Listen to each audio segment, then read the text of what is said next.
Magandang araw sa inyo mga kaibigan. Itong ating almusalita sa araw na ito, March 7. Ang ebanghelyo natin ay Luke 11:14 to 23. Sabi ng ebanghelyo, one day Jesus was driving out a demon which was mute. When the demon had been driven out, the mute person could speak. And the people were amazed. Yet some of them said, he drives out demons by the power of Beelzebul. May mga tao na talagang laging makikita ang mali kahit sa mga himala na nangyayari sa kanilang harapan. Kahit sa galaw ng Diyos, may mali pa rin ang Diyos. Kahit ang Panginoong Jesus, ang Diyos na totoo, na naging taon totoo, for them had faults.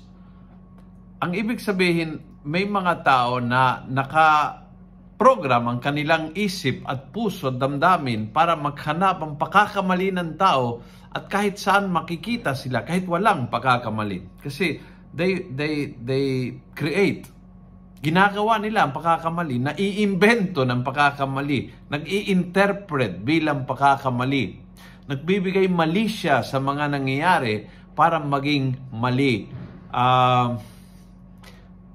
May mga tao na talagang laging nakikita ang mali sa kapwa, at kung ikaw'y mabilang sa mga taong ito, tanda mo, ito ay yung kampong ni Satanas.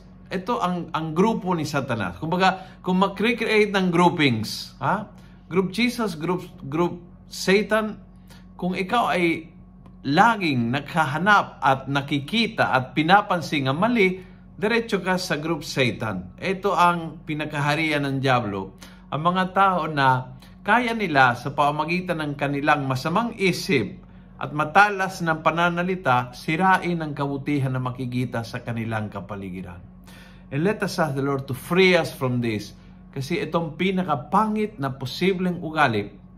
Kasi ang lahat, pati ang galaw ng Diyos, mai-interpret bilang masama. Kung nagustuhan mo ang video ito, pass it on. Punuin natin ng good news ang social media at gawin natin viral araw-araw ang salita ng Diyos. And God bless.